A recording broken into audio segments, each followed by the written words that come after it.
Can Jim Garrison prove his increasingly complicated and far-flung case? Until that case is brought to court before a jury, until the evidence is presented, no one can say. On May 12th, Garrison announced he had discovered a code, the same numbers and notebooks of Oswald and Shaw, which, decoded, was Jack Ruby's private telephone numbers. A WDSU reporter asked Garrison to explain the code. Mr. Garrison, in Lee Harvey Oswald's diary, the Warren report says the number in there is DD19106. However, you say it's PO. How do you determine that it's PO, sir? Well, it's just more or less by looking at it. Well, do you still think that the number in Lee Harvey Oswald's notebook was Jack Ruby's phone number? If I thought it possible to communicate with you, I'd answer it, but I don't think there's any way. Well, Mr. Garrison, if the P.O. box didn't exist until late '65, how could it then be Jack Ruby's phone number? Well, that's a problem for you to think over because you obviously missed the point. That's Jim Garrison in June 1967, talking about his latest hot lead in the Kennedy case.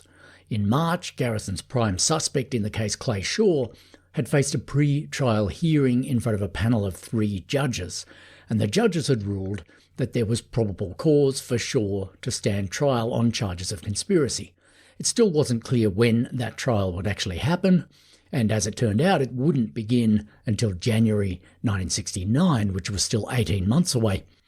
For the moment, Jim Garrison was on the lookout for any evidence, no matter how thin it was, that could link Clay Shaw with either Lee Harvey Oswald or Jack Ruby. And now Garrison was claiming to have discovered evidence that linked Shaw with both Oswald and Ruby. This evidence was contained in Clay Shaw's address book, which Garrison had seized when he'd arrested him. Garrison had found an entry in Shaw's book for a man named Lee Odom, spelt O-D-O-M. The address that Shaw had written down for this Lee Odom person was P.O. Box 19106, Dallas, Texas. According to Garrison, there was a page in Lee Harvey Oswald's address book where Oswald had written down exactly the same post office box number. That sounded exciting enough in itself, but Garrison had more. He told reporters that this post office box number was a fake. There was no such real post office box in Dallas at all. That meant that the number in Shaw and Oswald's notebooks had to be some kind of code, and Garrison claimed to have broken that code. He said that when you deciphered the number in Shaw and Oswald's address books, you found that it was an encoded version of Jack Ruby's unlisted telephone number.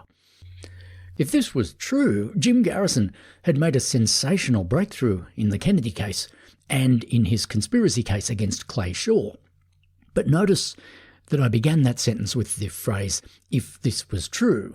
When you're dealing with Jim Garrison, you have to begin more or less every sentence with that phrase, because by this point in the case, it had become clear that nothing Garrison said about Kennedy's murder could be taken at face value, because everything that he'd said about it so far, literally everything, had turned out not to be true.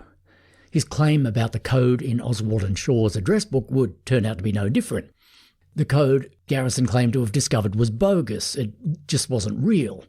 But the story of Garrison's code is well worth telling for several reasons. For one thing, it demonstrates how incredibly cartoonish and Clouseau-esque Garrison's investigation had become by this point. Also, Garrison's code sparked off a bitter civil war among the big-name conspiracy theorists who had come down to New Orleans to help him with his investigation. Generally speaking, conspiracy theorists love the idea of secret codes. They can't get enough of them. But Garrison's theory about the telephone code divided the early Kennedy conspiracy theorists. Some of them believed his theory, but for others, Garrison's code was a deal-breaker. Friendships in the conspiracy community fell apart over the issue of Garrison's code. There were prominent conspiracy theorists who never spoke to each other again because of it. As I tell the story of Garrison's code in this episode, we're going to see yet again that not all conspiracy theorists are the same. They come in different shapes and sizes, and some of them are more sane and decent than others.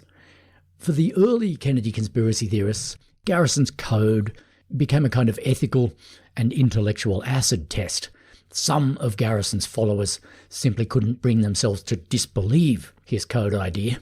Others saw straight away that it was bogus, and they bravely tried to blow the whistle about it in public.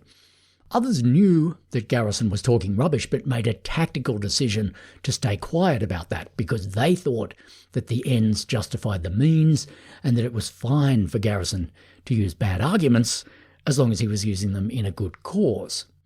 And then there was Garrison himself, who was both so grossly unethical and so grossly delusional that it's still hard even today to say for sure if he knew that his code theory was a joke and didn't care, or if he was so far gone that he really believed it. My name is David Free, and this is The Ghosts of Dallas.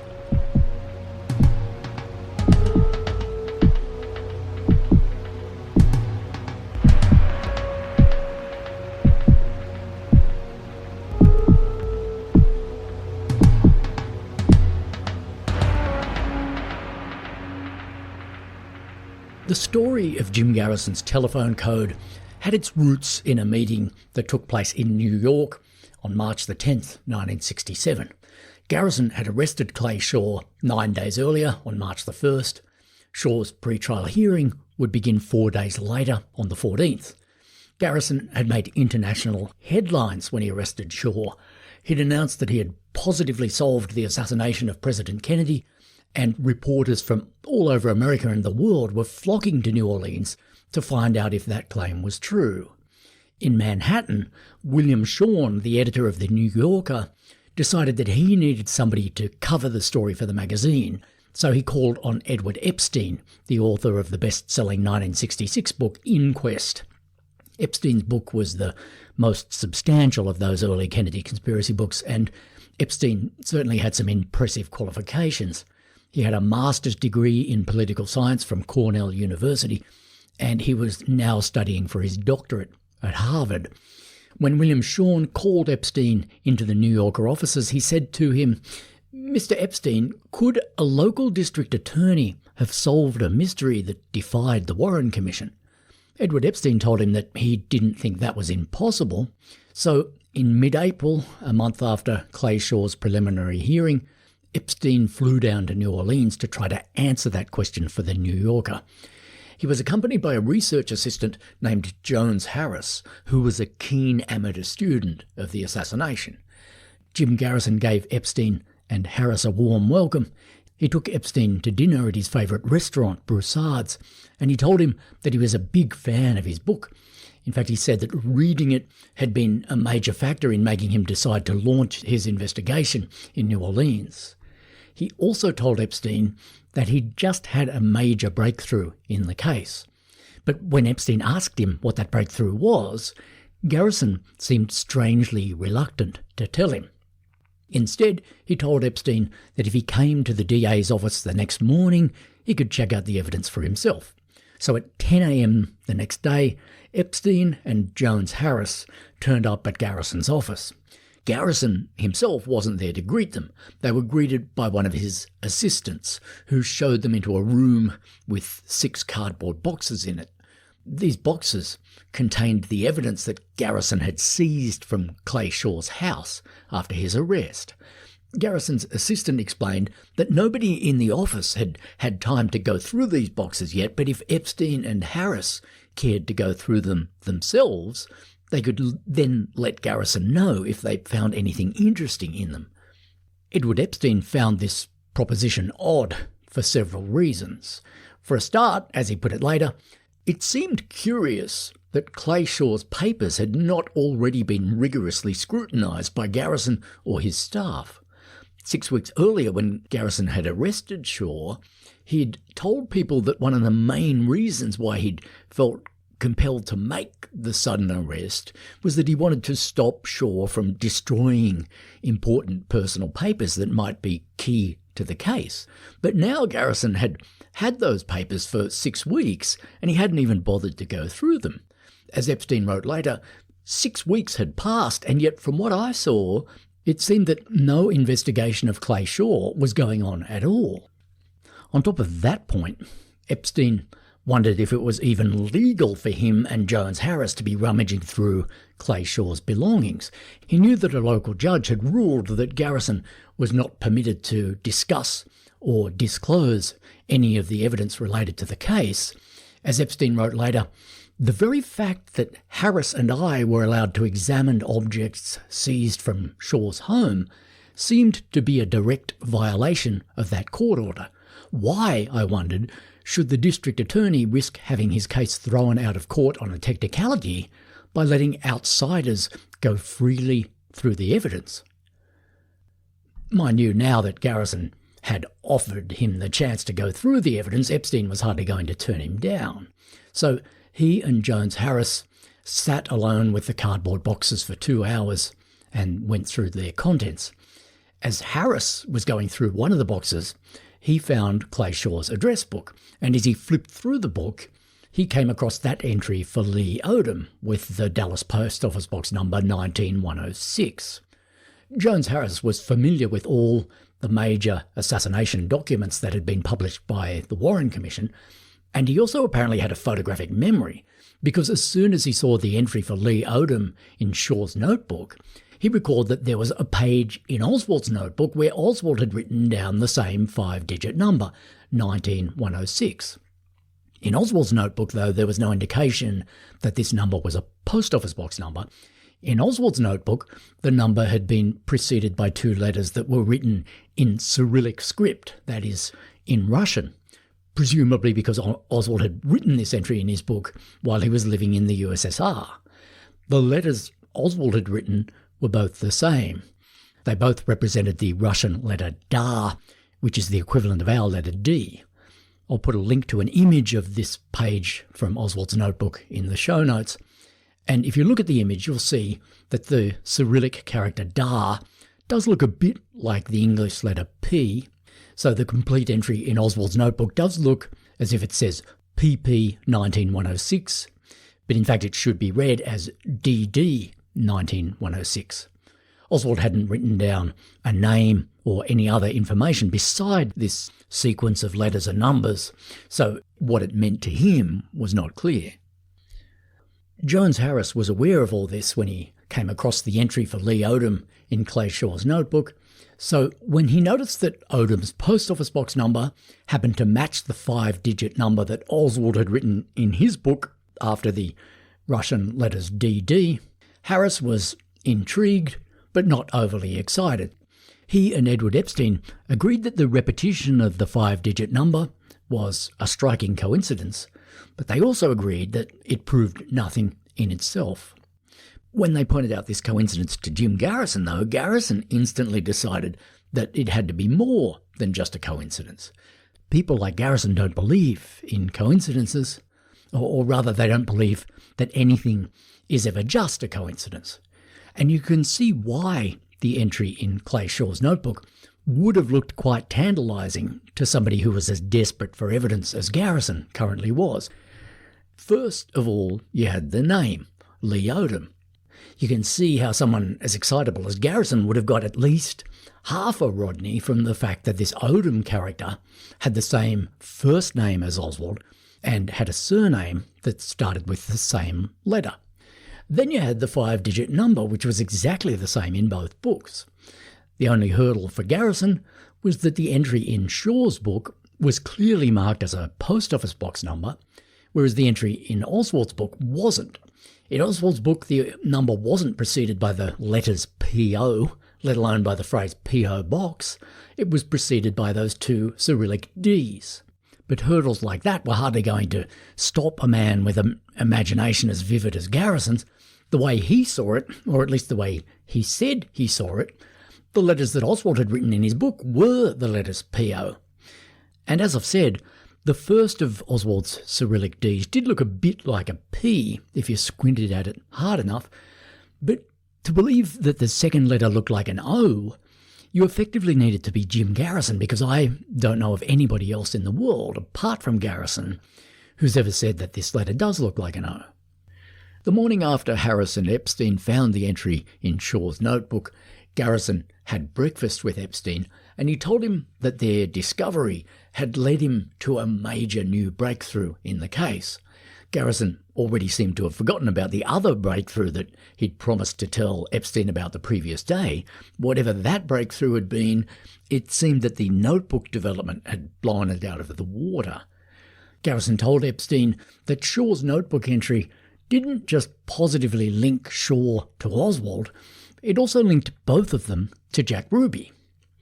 When Epstein asked Garrison what he was talking about, Garrison explained that PO 19106 was really a code, and that he'd already managed to crack the code. He told Epstein that when you decrypted the sequence PO 19106, you ended up with Jack Ruby's unlisted Dallas phone number, which was WH15601. When Epstein asked Garrison to explain exactly how Shaw and Oswald's coding system had worked, Garrison replied that it was, quote, subjective. That word rang alarm bells for Edward Epstein. In other words, he wrote later, Garrison had used hocus pocus to connect Shaw to Oswald and Ruby, while he still avoided answering my questions about the new evidence that he had told me about on the phone. Epstein flew back home to Boston after that meeting with Garrison, and he would fly back and forth to New Orleans several times over the next year as he worked on his New Yorker story about Garrison, which wouldn't end up appearing until July 1968. After that conversation with Garrison over breakfast, the next thing Epstein heard about the alleged code was when he opened a newspaper a month later, in May, and read that Garrison had now gone public with his theory. On May 12th, Garrison announced he had discovered a code, the same numbers and notebooks of Oswald and Shaw, which, decoded, was Jack Ruby's private telephone numbers.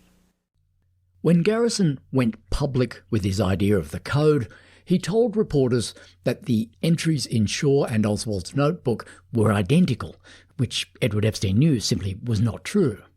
Garrison also claimed that Oswald's notebook had a lot of other coded entries in it, which he'd also successfully decoded using the same system. Garrison said, quote, Oswald invariably uses the dial of the telephone as conversion machinery to convert letters into numbers and back again. He systematically adds the number values, resulting in a sum which can later be broken down into the real exchange listing. According to Garrison, when you decoded the sequence PO 19106 using Oswald's system, you ended up with Jack Ruby's unlisted telephone number and, quote, no other number on Earth. To prove his claim that PO 19106 was some kind of code, Garrison told reporters that there was no such post office box in Dallas as PO Box 19106, and there never had been. It was a, quote, non-existent or fictional number, Garrison said, and this, as he put it, removed the possibility of coincidence. That last point did sound like a pretty good one, but once again we have to throw in the qualification that we always have to throw in with Garrison. It was only a good point if it was true, and it soon emerged that it wasn't.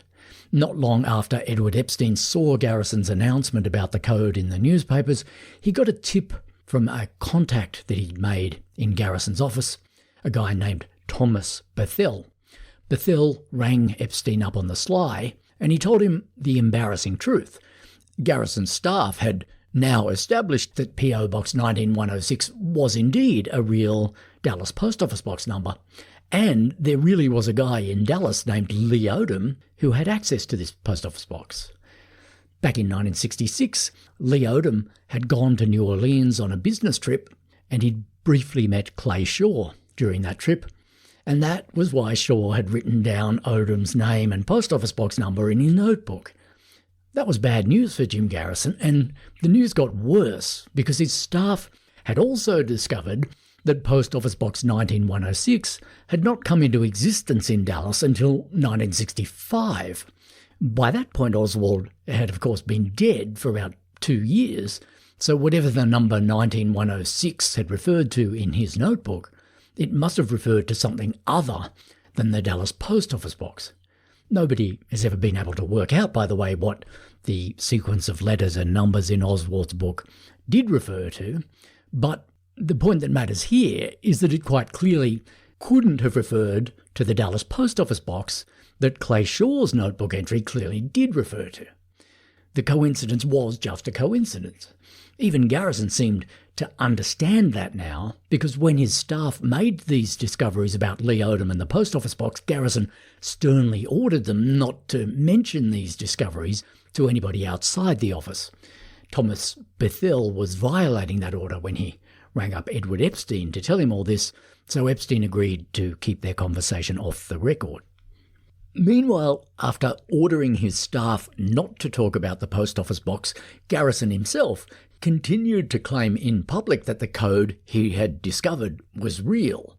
That was pretty reckless behaviour on his part, because what he was saying could easily be checked up on and disproved in several different ways. The Warren Commission had published a full facsimile of Oswald's notebook, which any reporter or member of the public could easily look at.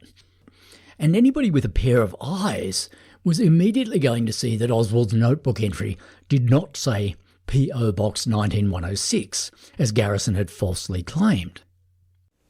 Mr. Garrison, in Lee Harvey Oswald's diary, the Warren report says the number in there is DD 19106. However, you say it's P.O.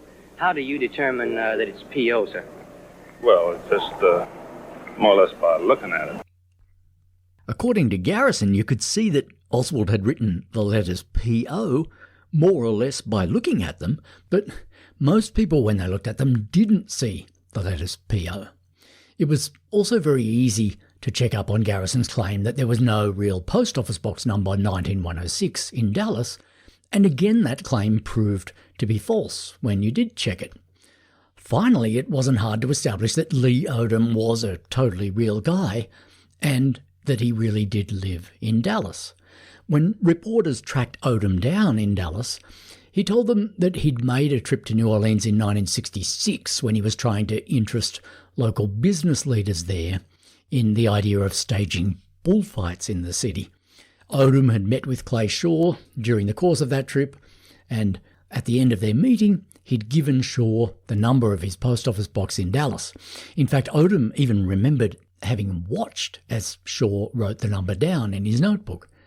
Here's the real Lee Odom explaining all this to a reporter.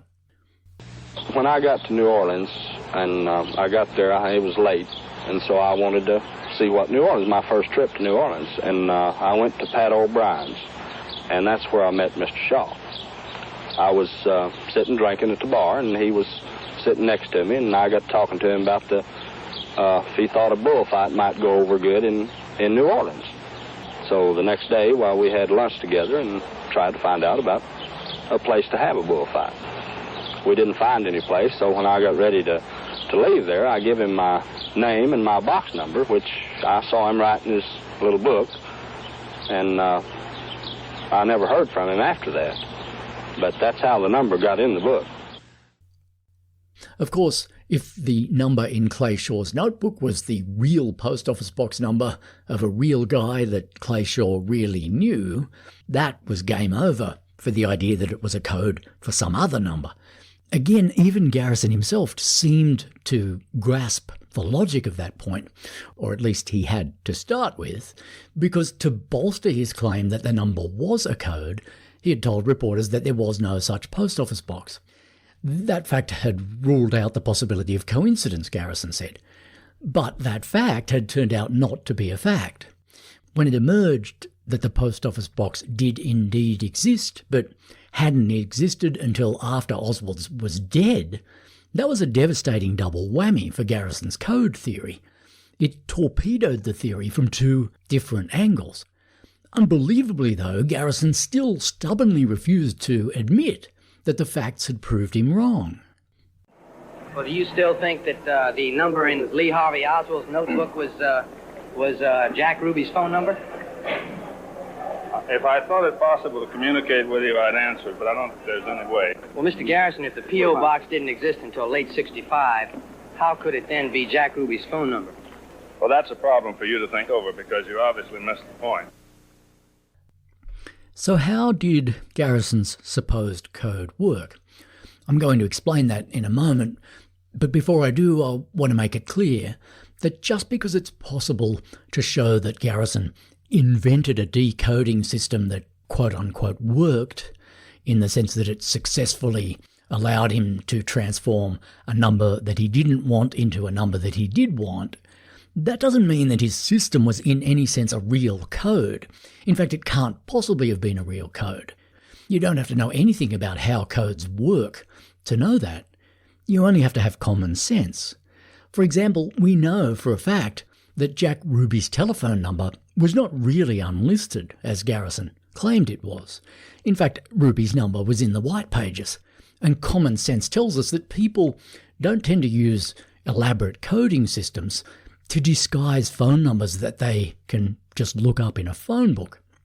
Also, if Garrison was right to say that Oswald and Shaw had encoded Jack Ruby's phone number using the same system, then the encoded versions of that number in their books would logically have had to be identical, not just similar, but identical.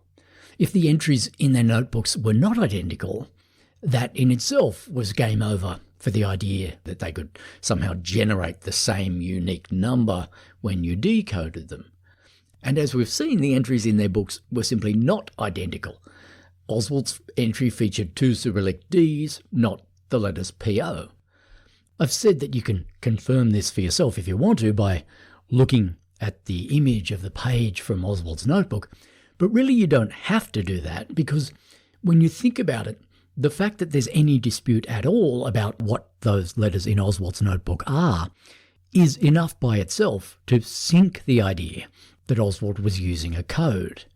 If Oswald had wanted to write down 2 letters that were really a code for 2 other letters, and if he knew that he would have to decode those letters every time he wanted to ring up Jack Ruby to shoot the breeze about assassinating Kennedy, then he obviously would have been very careful to write down a P that looked exactly like a P and no other letter, and an O that looked exactly like an O and no other letter. He sure as hell wouldn't have fucked around writing 2 letters that could easily be mistaken for Cyrillic Ds, especially if he was living in Russia at the time that he wrote them. I don't deny that it was quite a coincidence that the number Oswald wrote after those letters, 19106, later turned up in the address book of a man who had just been charged with conspiring with Oswald to kill Kennedy. But the facts say that the coincidence was just a coincidence. And Garrison's problem was that he was just never able to accept that. The moment he saw that 5-digit number in Shaw's book, all the blood in his brain rushed straight to his Johnson, and he never stopped to remind himself that there's a massive difference between noticing that the 2 notebook entries were similar and claiming that they were absolutely identical. Garrison was still making that false claim 20 years later in 1988 when he published his book On the Trail of the Assassins, which Oliver Stone used as the basis of his movie JFK. Garrison wrote in that book, "The citation of PO 19106 appeared in Lee Oswald's address book as well as Shaw's." But even as he wrote that, Garrison seemed to know at some level that it wasn't true, because just a couple of pages later in the same book, you find him writing that, quote, virtually the same phrase, PO 19106, was memorialized forever on one of the pages of Oswald's address book. So even in the pages of his own book, Garrison couldn't be bothered to get his story about the notebook entries straight. He couldn't decide whether they were exactly the same or just virtually the same. You could hardly ask for a better illustration of how chaotically slapdash Garrison's attitude to hard evidence was. And you could hardly ask for a better illustration of his chronic inability to just pick one story and stick to it. Believe it or not, there are still thousands of people online today who believe that Garrison was some kind of brave, truth-telling sage and prophet. If you doubt that that could possibly be true, just take a look at the comments under any YouTube video of Garrison. There really are tens of thousands of people out there who continue to believe that Jim Garrison cracked the Kennedy case. But it must be quite a frustrating experience to be a disciple of Garrison's, because how exactly do you go about defending a man who was so sloppy and careless that he couldn't even be bothered to be consistent, even when writing his own life story? That was how pure Garrison's contempt for reality was. His various claims about the assassination didn't even line up with each other, let alone with reality. They kept changing over time. And when you're talking about an alleged code, you really do have to be precise. Sloppiness and vagueness are not an option. The entries in Shaw and Oswald's notebooks could not have been both exactly the same and virtually the same. They were either exactly the same or they were not. And if they were not, if they were only virtually the same, as Garrison himself was ready to admit in certain moods, then the idea that they could somehow produce the same unique number when they were decoded goes out the window.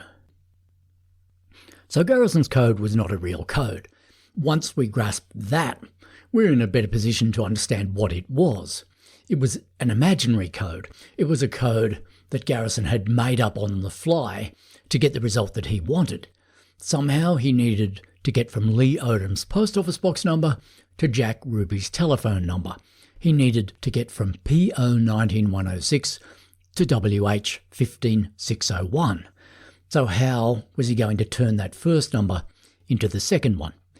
Patricia Lambert, in her book about the case, False Witness, says that Garrison tried on evidence the way he tried on clothes. He would just cast aside all the stuff that didn't suit him and he would keep on looking until he found something that did.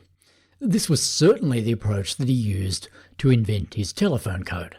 He tried out a whole bunch of different methods to get from that first number to the second one, and sooner or later he was bound to find one that got him there, even if the system that he came up with didn't resemble any coding system previously known to man.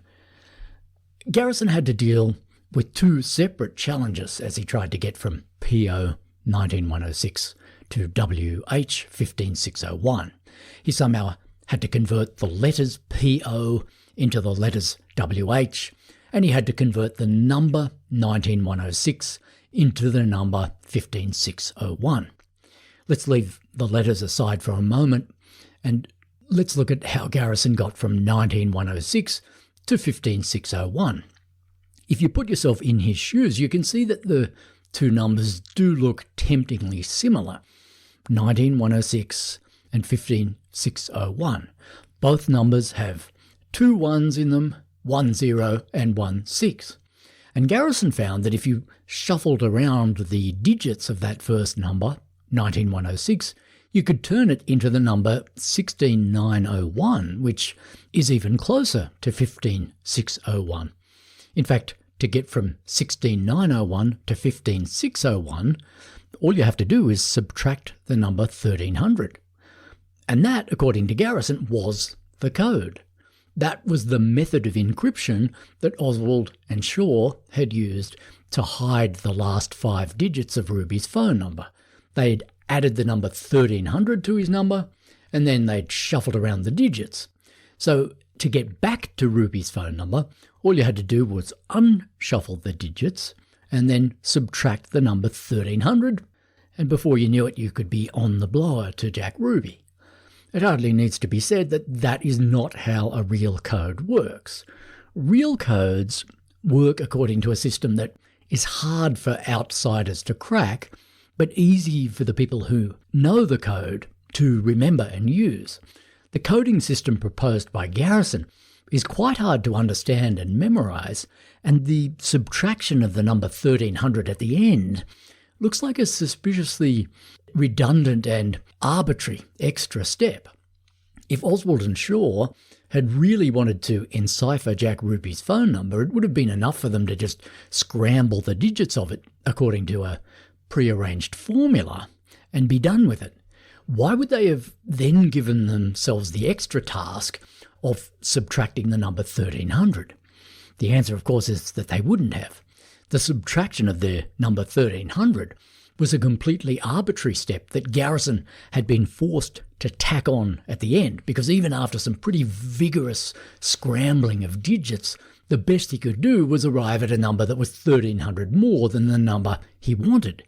If he'd arrived at a number that was 1,400 more than the number he wanted, he would have said that their code required the subtraction of the number 1,400. It's like me telling you that the word dog is a perfect anagram of the word old. All you need to do is scramble the digits around. And then, of course, you have to replace the G with an L. Also, we do need to remind ourselves at this point that Lee Harvey Oswald wasn't just dyslexic. He was also well known to be such a mathematical dumbo that he couldn't add 20 and 20 together without using a pencil and a piece of paper. The idea that Oswald could have memorized and used the code proposed by Jim Garrison was an absolute fantasy. And that's just the second part of Garrison's code. I haven't explained the part yet involving the letter prefixes. Fortunately, this part of Garrison's code is easier to explain and understand than the number part. Remember that Garrison's job here was to transform the letters PO into the letters WH. To do this, he looked to the letter-number combinations that you see on an old-fashioned telephone dial. The number 2 has the letters ABC on it, and so on. And when you look for the numbers P and O, you find that the P is on the 7 and the O is on the 6. 7 and 6 add up to 13. And according to Garrison, there were only 2 other numbers on the telephone dial that also added up to 13, namely 9 and 4. The 9 has a W on it, and the 4 has an H on it. Hence, according to Garrison, PO is an encryption of WH. This particular claim of Garrison's had several massive things wrong with it. For a start, he wasn't even correct to say that there were only 2 combinations on a telephone dial, 6 and 7 and 9 and 4, that added up to 13. He completely forgot about 8 and 5, which also add up to 13. Or if he didn't forget that, he imagined that all his critics would be too dumb to remember it. Again, this was how incredibly slapdash Garrison could be when he was in the grip of his latest theory. His ability to just ignore facts that didn't fit with his theories could be truly creepy. But even if you leave that huge mistake to one side, there's another hole in Garrison's theory that's equally embarrassing. Most of the numbers on a phone dial, of course, have 3 letters of the alphabet associated with them, not just 1. The number 9 doesn't just have a W on top of it, it also has an X and a Y. And the number 4 doesn't just have an H on it, it also has a G and an I. So if you use Garrison's method to try to decode the letters PO, you find that they don't have to be decoded as WH, they can just as easily be decoded as WG or WI or XH or YH and so on. Again, then, it becomes crystal clear that we're not dealing with a real code, because the whole point of a real code is that it can only deliver a single solution. Garrison's so-called code was a farce, and there's actually no way to explain how it worked without sounding a little bit insane. Unfortunately, I can't find any audio of Garrison himself explaining his code, but I can play you a hilarious clip in which a friend and ally of Garrison's, Senator Russell Long of Louisiana, valiantly went on TV and tried to explain how Garrison's code worked. So that you take the P and the O and you use a telephone dial. P gives you 7, O gives you 6. So you add 7 and 6 together, you get 13. Then you take the 19106 and you work on the A, B, C, D, E, F, the A, B, C, D, E basis. So you put A comes ahead of E. Then you put D behind C. And you reconstruct the numbers and then you subtract 1300, which you got from the PO. And that gives you Ruby's unlisted telephone number. Russell Long sounded like quite a clown as he tried to explain how Garrison's code worked, but that wasn't really his fault because Garrison's code didn't work, and there's no sane way to explain how it did. I've talked about Garrison's code in such detail, not because there's any need these days to disprove it. The idea was so silly that essentially it disproved itself. But that's exactly why I think it is worth discussing Garrison's code, precisely because it was so silly. I really do want to emphasise in this episode how flimsy and childish the arguments were that Garrison was using to destroy the life of the innocent Clay Shaw. Garrison was living in a cartoon world, and it was a badly drawn cartoon world at that. But everybody else was living in the real world, and Garrison's cartoon actions were having real flesh and blood consequences in that world. We should never forget that at the centre of this whole grotesque farce, there was a real human victim whose life and reputation were never going to be the same after what Garrison did to him. Were you at that time, or have you ever been in David Ferry's apartment? Never. You've heard of the name Clay Bertrand. I have. Do you know any such person? I do not. Can you state whether or not you are Clay Bertrand? I am not Clay Bertrand. In 1963, did you ever have occasion to meet or know Lee Harvey Oswald? Never. Did you ever have occasion to meet or know David W. Ferry? I did not. Do you have any knowledge of a plot to assassinate President Kennedy? None whatsoever. Another reason I think Garrison's code is worth lingering on is that when conspiracy theorists start talking about codes, they wander into the territory of mathematics, and that's a grave mistake on their part, because in the field of mathematics, you simply can't get away with making claims that are not true. Mathematical claims are either right or they're wrong. They can be tested objectively, and they can be shown to be either 100% correct or 100% false. Most of the time, conspiracy theories can't be put to that kind of objectively rigorous test, because most of the time the claims that conspiracy theorists make are claims about the human world, which is a lot more messy and uncertain than the world of numbers. When conspiracy theorists make claims about the human world, those claims may strike us as obvious garbage, but it's rarely possible to prove beyond a shadow of a doubt that what they're saying is objectively untrue. In other words, most of the time, the claims that conspiracy theorists make are what philosophers and scientists call unfalsifiable claims. This is the great secret and superpower of conspiracy theories. It's why they're so difficult to kill off. When Jim Garrison claimed, for example, that the letters in Oswald's notebook looked to him like the letters P.O., there was no way you could prove that he didn't really think that. And when he alleged that Clay Shaw had met with Oswald and Ferry in Ferry's apartment, it was technically impossible to prove that that never happened. You could say that the evidence that Garrison produced for this claim was laughable and that his witnesses were pathetically obvious liars, but in the end you couldn't mathematically demonstrate beyond a shadow of a doubt that Clay Shaw did not at some point meet and conspire with Oswald and Ferry. But when Garrison claimed that Oswald and Shaw had used the same code in their notebooks, he was making a mathematical claim, and that claim was demonstrably false. There were no ifs and buts about it. A mathematician could prove it with a pencil and a piece of paper. An expert cryptographer who was interviewed about Garrison's code at the time on a TV report gently but firmly pointed out that Garrison's code couldn't be a real code because the results it produced were, quote, not unique. You've examined the numbers found in the notebooks of Lee Oswald and Clay Shaw by Jim Garrison's office, have you not? Yes, I have. And you've seen the explanation given by Mr. Garrison that they are a code for Jack Ruby's private telephone number? Yes, I have.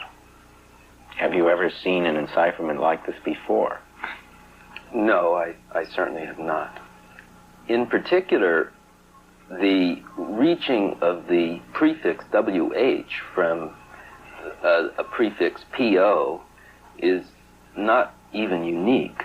What do you mean by not even unique? I mean that the fact that the sum of the corresponding digits to the letters in the prefix being 13 does not give only one prefix back when you go to decipher what you have previously enciphered. It could give any number then. It could give, in this case, I believe, 6 such prefixes. I see. So it could be any one of 6 prefixes, and he has arbitrarily selected one which fitted into that. Essentially, that is what he has done. In other words, if you have the answer to begin with, you can find a code which works. Exactly. By the way, although I'm not a cryptographer myself, I'm pretty sure that this guy's calculations were not quite right. By my count, there are not just 6 possible prefixes that you can arrive at by using Garrison's code. I think there are, in fact, 18. I think you can get 9 possibilities by using the 9 and the 4 on the telephone dial, and 9 more possibilities using the 8 and the 5. But in any case, the exact number of possible prefixes that you can get by using the code is a side issue. The only point that matters is that you can arrive at more than just one, which means that Garrison's alleged code was a crock of shit. As the cryptographer just said, the bottom line on Garrison's code is that if you have the answer you want to begin with, you can then always invent a code that will seem to work. In fact, that was the bottom line on Garrison's whole investigation. He began with the answers that he wanted, and then he went looking for arguments and evidence that would justify those answers, no matter how ridiculous those arguments were. In fact, you could go even further and say that this is the bottom line with all conspiracy theories. Conspiracy theory is that style of thought that starts out with a bogus conclusion of conspiracy and then finds bogus arguments to support that conclusion. Garrison's prosecution of Clay Shaw was a textbook case of conspiracy theory in action, right down to the obsession with secret codes, which have always been a central theme of conspiracy theory. For example, people who believe that Shakespeare's plays were not really written by Shakespeare will tell you that the plays are full of ingeniously coded lines that point to the author's true identity. In the 1890s, a mad doctor from Detroit named Orville Owen became convinced that Shakespeare's plays had really been written by the English philosopher Francis Bacon. To prove it, Owen made a large machine that he called a cipher wheel. He got 2 big rotating wheels, and he set them side by side, and he glued pages from Shakespeare's collected works to them, and then he rotated the wheels in various patterns and ways to uncover the self-referential clues that Francis Bacon had scattered throughout the works. For conspiracy theorists, the real world is never enough. It's just a coded version of the realer world underneath. Even the collected works of William Shakespeare are not enough. They have to have been written by someone even more clever and talented than Shakespeare, someone who, in addition to composing the greatest poetry ever written in English, also went to the trouble of throwing in a garnish of clever clues about his true identity, or maybe her true identity if you think that the plays were really written by Queen Elizabeth I. Of course, it isn't hard to work out why conspiracy theorists always have had to rely so heavily on the idea of codes. It's because they insist on believing things that are not true, things, that is, that are not supported by the evidence as it stands. This means that they then have to believe that the evidence as it stands has somehow been manipulated or faked by some ingenious group of unseen conspirators, and it can only be understood and decoded by the only people in the world who are even cleverer than those conspirators, namely the conspiracy theorists themselves. There is, of course, something very self-important about this idea. Conspiracy theorists always like to believe that they're the stars of their own personal Truman shows. All the world's scenery has been arranged so as to pull the wool over their eyes personally. But thankfully, they alone are smart enough to crack the code. The truth can stay hidden for years or even centuries until some towering sage like Russell Brand comes along to reveal the hidden truth that everybody else before him has been too dumb or docile to notice. There was certainly something very self-important about Jim Garrison's belief that he'd cracked the secret codes in Oswald's notebook. Before Garrison came along, thousands of very diligent professional and amateur researchers had pored over every page of Oswald's notebook for almost 3 years, trying to work out what each entry in it meant and whether any of those entries contained any hints or clues about the assassination. But somehow, all of those diligent researchers had managed to overlook the code that Garrison found in the notebook by poring over it for just one night. Somebody asked Garrison once why Oswald would have bothered to encipher phone numbers that he could easily have looked up in the white pages, and Garrison's reply was that Oswald just enjoyed playing cops and robbers. In truth, though, it was actually Garrison who liked playing cops and robbers. He wasn't just constantly claiming to have discovered new things about the Kennedy case that nobody before him had ever noticed. He also claimed that as a result of his work on the case, he had invented radical new ways of getting at the truth in general. In his opinion, the Kennedy case was much too special to be solved using old-fashioned methods of inquiry like collecting physical evidence and letting the evidence speak for itself. The case could only be cracked by using special methods of detection invented by Garrison himself. This sounds like obvious snake oil, but Garrison never bothered to hide his crackpot belief that this is what he was doing. In fact, he even once put it in writing. He wrote that the Kennedy assassination had been, quote, a professionally clandestine operation, which meant that the conspirators were too smart to be caught by using, quote, traditional evidence such as fingerprints, footprints, confessions, and so on.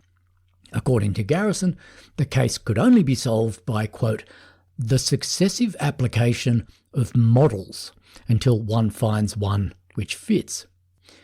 Earlier on, I quoted Patricia Lambert saying that Garrison tried on evidence the way other people tried on clothes. She meant that as a criticism, but here was Garrison himself seeming to think that there was nothing wrong with admitting that this is exactly what he was doing. He wasn't unearthing any new evidence. He was reinterpreting the old evidence by looking at it through a series of different lenses or models until he found one that suddenly worked, or at least worked according to him. Garrison had fallen very deeply into a trap that all Kennedy conspiracy theorists fall into to one extent or another. They all behave as if the Kennedy assassination was somehow not a normal event in the real world, which you could understand using the regular parts of your brain, but a kind of otherworldly event that can only be understood if you reject and move past the obvious explanations that are staring you right in the face. For Jim Garrison, the Kennedy case was so magical that he believed that he had to invent whole new ways of seeing to deal with it. The telephone code wasn't the only so-called model that Garrison invented to make the evidence in the case look more like what he wanted it to look like. There was also his theory of propinquity, which I talked about in the previous episode. Then there was his idea that using truth serum and hypnosis on his witnesses was a way of, quote, objectifying their testimony. That is, a way of somehow making their testimony more scientifically reliable than the testimony of people who hadn't been drugged or hypnotized. Garrison did honestly seem to believe that he'd come up with new ways of establishing the truth that no one had ever thought of before. He really was that deluded. When Edward Epstein asked him how he had solved the alleged mystery of Kennedy's murder, Garrison said, quote, it's exactly like a chess problem. The Warren Commission moved the same pieces back and forth and got nowhere. I made a new move and solved the problem. Talking to another reporter, Garrison said, the truth is reached only when nearsighted fascination with mere detail is abandoned and events are looked at in perspective or in context. My favourite part of that quote is the phrase mere details. Garrison suffered from that dangerous delusion that it's possible to take shortcuts to the truth by skipping all the boring factual stuff and just using your imagination. If you're clever enough, if you're a grand master of detection like Jim Garrison, you don't have to worry about the mere details. You can simply use your third eye to understand the big hidden truth all at once in one blinding moment of clarity. Garrison was constantly claiming to have found new and better ways of looking at reality. But when he used those special ways of seeing, reality was not what he saw. What he saw was a world of pure imagination, a kind of projection of his own paranoid fantasies. Late in the 19th century, there was a brief craze among amateur mathematicians for squaring the circle. Professional mathematicians had declared that that feat was impossible, and so crackpot amateurs all over Europe set out to prove them wrong. They sat down with their pads and their pencils, and they wrote out their crackpot proofs. But of course they never did end up squaring the circle because that is by definition impossible. Jim Garrison was doing the same thing in the Kennedy case. He was the guy who thought he could finally square the assassination circle by making the ingenious chess move that nobody else in the world had ever thought of. When Garrison told Edward Epstein that he'd solved the assassination by making this special chess move, Epstein was sceptical. He grew more sceptical still over the course of the next year while he worked on his big New Yorker profile of Garrison. When his article finally appeared in July 1968, it became the latest in a series of scathing press exposés of Garrison. Later that same year, Epstein expanded his article into a book called Counterplot. The trial of Clay Shaw wouldn't begin until January 1969, so both Epstein's New Yorker article and his book came out while Garrison was still building his case and while he could still, in theory, be stopped. In his book, Epstein admitted that watching Garrison at work over the past year had caused him to ponder an important general question. He wrote, "Can the process of establishing the truth ever be separated from its end product, the truth?" For Epstein, the answer to that question was no. The methods that you use to find out what the truth is have to be beyond reproach. If your methods are shoddy, if you don't properly respect the little things that Garrison called mere details, then your final picture of what the truth is going to end up being dangerously warped. As Epstein pointed out, there really are no shortcuts to establishing the truth. The only way to get to the truth is the boring, old-fashioned way, by collecting and examining evidence and listening to eyewitness testimony and reading official records and documents. These things are the building blocks of our knowledge, but as Epstein pointed out, these building blocks aren't always reliable, and at worst they can be manipulated or even forged. So we have to be able to trust the people who collect and interpret these building blocks for us. And when a demagogue like Garrison comes along and chronically refuses to be honest and accurate about the evidence, then our whole sense of what the truth is can be poisoned.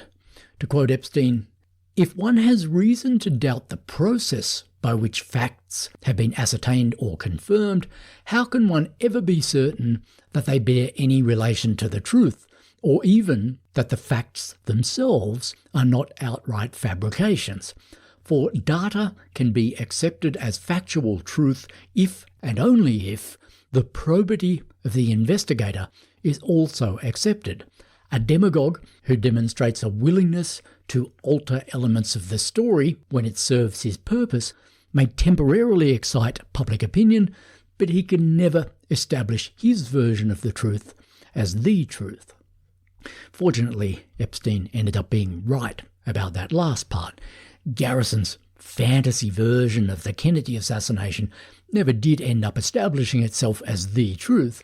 His demagoguery did excite public opinion for a while, and there are still some dark corners of the internet where people seem to believe that the guy was a genius. But out here in the real world, nothing Garrison said about the assassination, literally nothing, has ever managed to establish itself as a generally accepted truth. It's very important to remember that this criticism of Garrison was coming from Edward Epstein, the author of Inquest. It's not as if Epstein had any ideological problem with Garrison's basic position. His mind was totally open to the possibility of conspiracy. The reason Epstein blew the whistle on Garrison was purely because of the way Garrison was going about his business. Epstein was appalled by the contempt that Garrison had for basic intellectual norms. And Epstein wasn't the only big-name conspiratorial author who was turned off by Garrison's antics. Another big-name conspiracist who ended up turning against Garrison was Sylvia Meagher, author of the 1967 book Accessories After the Fact. Do you think that Oswald's guilt and implication in this crime has or has not been amply demonstrated? I think that the evidence clearly demonstrates that Oswald was entirely innocent of this crime, and indeed of the two other crimes charged to him, the murder of Tippit and the alleged attack on General Walker. That's Sylvia Meagher talking on the radio in 1967, just after she'd published the book Accessories After the Fact, along with other leading members of the American conspiratorial community. Meagher had become aware of Garrison's activities in New Orleans at a very early stage, several months before the news of his investigation broke publicly. Late in 1966, Garrison's office had started reaching out to America's best-known assassination skeptics, including Meagher. Garrison wanted to have the conspiracy community on his side, and to start with, they all were. In fact, the whole community was buzzing with excitement. Here was this big-name public official who finally had the balls to reopen the whole case. Sylvia Meagher lived in New York, and when she heard about Garrison's investigation, she was tempted to jump on the first plane to New Orleans so that she could help him out in person. But unfortunately, or perhaps fortunately, Meagher was too busy at the time to do that. Unlike some of the other conspiracy theorists, she had a day job. She worked for the World Health Organization in New York. She was also busy finalizing the text of her book. So instead of joining the action in New Orleans, Meagher mailed Garrison a bunch of materials that she thought might be of help. She sent him a chapter from her unfinished book, and she also sent him a copy of an index to the Warren Report that she'd spent a year putting together. She enclosed a letter to Garrison in which she wrote, quote, "It is difficult for me to tell you, without lapsing into extravagant prose, how deeply grateful my colleagues among the critics and I personally feel for your enormous courage and independence in this case." Meagher finished her letter by quoting the phrase, "Let justice be done or the heavens fall." Garrison had used this phrase so often in public that it was already known as a kind of trademark of his. You may remember Kevin Costner as Garrison using this phrase in the movie JFK and sounding as if he really was passionately interested in the concept of justice. For the moment, Sylvia Meagher believed that Garrison was interested in justice, so their relationship got off to a pretty warm start. The first bump in the road for them came a couple of months later, when Meagher picked up a newspaper and read about Garrison's discovery of the telephone code. Meagher was alarmed by this story. She knew Oswald's notebook like the back of her hand, and she could see straight away that Garrison had made several embarrassing mistakes about it. So she sat down and wrote him an urgent letter to tell him where he'd gone wrong.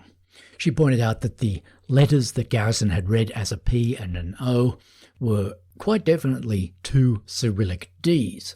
As proof of this, she told Garrison to check out another page in the notebook where Oswald had practiced writing out the Cyrillic alphabet, and when he'd come to the D, he had quite clearly written the same character that Garrison had managed to mistake for both a P and an O. Ma also urged Garrison to take a closer look at the other entries in Oswald's notebook that surrounded the entry he was so excited about. As Ma pointed out, all the other entries on that page had evidently been written while Oswald was living in the USSR, that is, at some point prior to his return to the United States in June 1962. Everything about those entries made this point clear, right down to the consistency of the ink. As Ma gently put it to Garrison, quote, "While it is plausible that Oswald might have recorded a cryptogram of Ruby's telephone number sometime in 1963, it is hard to believe that he would have done so during his time in the Soviet Union. Perhaps," Ma went on, "these points have already occurred to you and have been overcome. I take it for granted that, in any case, you would wish me to bring them to your attention." I have to admit that I've got a fair bit of time for Sylvia Ma. There's no doubt that she had some crazy beliefs about the Kennedy case, but she did have a basic respect for the integrity of the evidence. What I mean by that is that she wasn't the kind of person who would pretend that a piece of evidence was there when it really wasn't, or that it wasn't there when it really was. She wasn't the kind of person, for example, who would pretend that a letter was a P or an O when she really knew that it was a Russian D. And when she wrote that letter to Jim Garrison in the middle of May, she was still assuming that Garrison was that kind of person too. She assumed that he didn't already know that he was wrong, and that when she pointed out to him that he was, he would make haste to correct himself on the public record. Ma sent her letter to Garrison by registered airmail, special delivery, and she requested a return receipt. She didn't want there to be any doubt that Garrison would get her letter and that he would get it fast.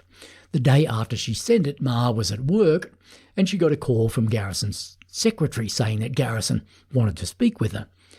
Ma later wrote, quote, "As I waited 2 or 3 minutes for Garrison to come on the line, I tried to steel myself for a possibly angry, hostile, or irritated reaction to my letter. But when Garrison finally did come on the line, he sounded pretty unconcerned. He didn't mention Ma's letter at all. Instead, he started telling her about a sensational new piece of evidence that he'd just found, which was a photograph that supposedly showed Oswald meeting with a CIA operative in Mexico City. Needless to say, Garrison never ended up producing this photograph, and nobody else has either. But this does seem to have been a standard opening move of his. He would try to disarm people or impress them by telling them that he'd just discovered some sensational new piece of evidence. On the phone to Sylvia Ma, Garrison rabbited on about this new piece of evidence for so long that Ma eventually had to interrupt him and ask him if he had received her letter yet. Garrison replied that yes, he had received and read the letter, and he told her that her points were well taken, but that she didn't need to worry about it because he'd just found new evidence in Oswald's notebook that proved that his code theory was dead right. He said that he had successfully decrypted 3 other numbers in Oswald's book using the same method, and they had turned out to be coded versions of Clay Shaw's telephone number, the number of the local FBI office, and the number of the local CIA office. As I've said, Sylvia Ma was no dummy, and she immediately spotted a flaw in this new theory of Garrison's. She told him that at least one of the numbers he'd just mentioned, the number of Oswald's local FBI office, would have been freely available in the white pages. Ma was well aware of Oswald's limitations as a mathematician. She knew that he'd had to break out a pad and a pencil to work out what 20 plus 20 was. So why would he have used an insanely complicated mathematical code to disguise phone numbers that he could easily have looked up in the white pages? Garrison replied with another quick explanation, as Ma later recalled. He said, according to Ma, that Oswald liked to play cops and robbers, or was it cloaks and daggers? Sylvia Ma was getting less and less impressed with Garrison as this phone call went on. She didn't like the way that he kept telling her that her points were, quote, well taken, when he clearly wasn't taking them, possibly because he just didn't want to. Ma was also troubled by a word that Garrison kept using as he tried to explain how Oswald's code had worked. The word he kept using was subjective. This was the same word that had troubled Edward Epstein when Garrison tried explaining the code to him. After the phone call with Garrison was over, Sylvia Ma wrote to a friend, quote, "I feel uneasy because Garrison said several times while he was giving me the data that there was an element of subjectivity. I think he meant on Oswald's part, but perhaps there is some subjectivity on his part too." That phone call was the beginning of the end for Sylvia Ma and Jim Garrison. The two Cyrillic Ds were like a little loose thread for Sylvia Ma that she couldn't leave alone. The more that she mentally picked and pulled at this thread, the quicker her faith in Garrison unravelled. Just 2 weeks after their unsatisfactory phone conversation, Ma wrote in a letter to her friend Harold Weisberg, "My position with respect to Jim Garrison is very simple. It is also final and not negotiable. I am ready to grant that his decoding was done in good faith, if without sufficient care and objectivity, but it is in error, for what he read as PO 19106 in Oswald's book is in fact DD 19106. The entire coding is therefore invalidated," Ma wrote. Worse still, Jim Garrison had acknowledged privately that Sylvia Ma was right. He had acknowledged that the letters in Oswald's book were not in fact the letters PO. But despite making that admission in private, Garrison still hadn't corrected his public claim that the entries in Shaw's book and Oswald's book were identical and that they could both be decoded to produce Jack Ruby's phone number. In other words, Ma wrote, Garrison is allowing a lie to stand on the record. I agree with most of what Sylvia Ma said about Jim Garrison in that letter, but I'm not sure about that last part. Ma said that Garrison was allowing a lie to stand on the record, and I'm not sure that lie is quite the right word.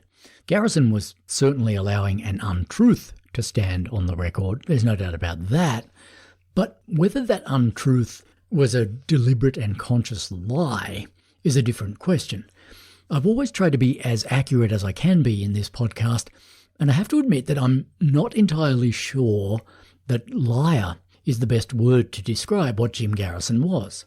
To qualify as a liar, you have to be fully aware of what the truth is, and you have to be fully aware that what you're saying is not the truth. And I'm really not confident that Jim Garrison was that normal.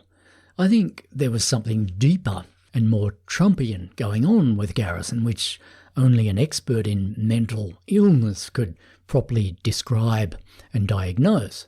It was almost as if Garrison didn't care whether he was right or wrong, or didn't grasp that there's a fundamental difference between those two things. I also think it's possible that Garrison loved the sound of his own voice so much that sometimes he was able to convince himself with his own rhetoric. In other words, I think it's possible that he knew to begin with that Oswald's code wasn't real and that he'd made it up himself, but maybe in the process of trying to convince other people that the code was real, he somehow managed to convince himself that maybe there was something to the idea after all. This can sometimes happen with certain zealots and cult leaders. They start out as simple con men, but they end up being fervent believers in their own paranoid bullshit. It happened with the Reverend Jim Jones, for example, and there's some evidence that Donald Trump has a touch of this syndrome as well.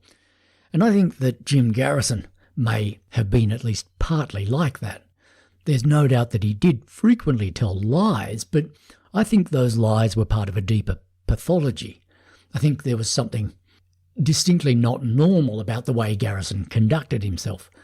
Your classic liar is generally quite careful not to tell lies that can easily be disproved, but Garrison was almost suicidally reckless. He didn't seem to understand that if you keep saying totally false things in public that can easily be shown to be false, you're going to end up with a lot of egg on your face. Garrison knew that there were big problems with his code idea.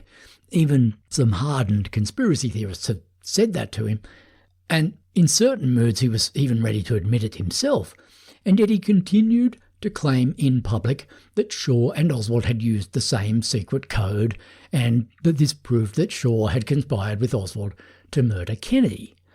Exactly how mad or suicidal do you have to be to continue making such a serious claim in public when you've got good reason to know that it's not true, and when you know that any reporter or member of the public can quite easily check up on the truth of what you're saying?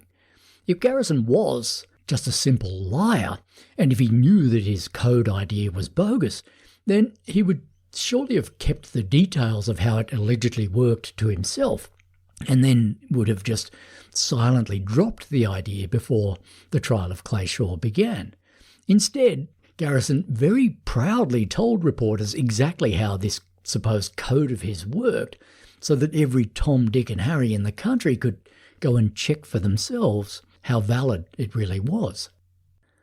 But to return to the story of Sylvia Meagher, for her it was beside the point whether Garrison was a liar or a lunatic. The bottom line for her was that when she had earnestly tried to warn Garrison that he was making a big mistake about the code, Garrison had chosen to ignore her. This caused Sylvia Meagher to become two things like Al Pacino in The Insider, pissed off and curious. Meagher had stumbled on the two great dirty secrets of Garrison's investigation. He had a horribly loose attitude to the truth, and his ethics were non-existent. Sylvia Meagher wasn't the kind of person who was going to stay quiet about that. To begin with, she kept her complaints about Garrison in-house. That is, she only complained about him to other members of the conspiracy community. She tried to convince her friends in that community that Garrison was a false prophet. She told them that they were using double standards to judge him. She urged them to judge Garrison with the same scepticism that they'd applied to the Warren report. During one angry argument with one of her conspiratorial friends, Meagher said, "You're attacking the lies of the Spectors and Lieblers, but you're condoning the lies of Garrison." "What lies?" Meagher's friend replied. "He hasn't told any lies." And Meagher said, "Hasn't he? What about the foul fabrication of the telephone number code?" Sylvia Meagher was like a dog with a bone with that telephone number code. Once she'd got a hold of it, there was no way she was ever going to let it go. And the code thing caused her to start questioning all the other aspects of Garrison's investigation too. If he'd been so cavalier and subjective about this piece of evidence, then maybe he'd been cavalier and subjective about other things too. Maybe all his evidence was this weak. Maybe his whole case was nothing more than a bunch of meaningless coincidences that went nowhere. At around the same time that Meagher was starting to worry about these points, a reporter pressed Jim Garrison about the way that he seemed to be building his case out of coincidences rather than more solid pieces of evidence, and Garrison replied in a very interesting way. Isn't this just a coincidence, however, rather than something more solid, like somebody who'll swear they've been seen together? You say, is this coincidence? Any one of these factors of correlation could be coincidence, but the steady accumulation of them is not. Unfortunately, Garrison didn't realise that he'd fallen into a well-known logical trap there.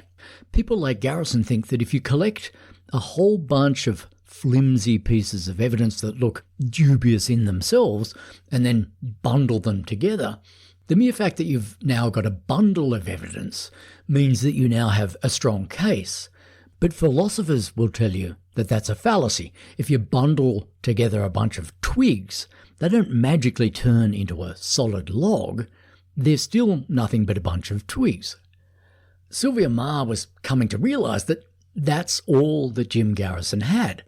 And just as her concerns about the foul fabrication of the telephone code were peaking, the press was starting to publish all those unflattering exposés of Garrison that I talked about in the previous episode.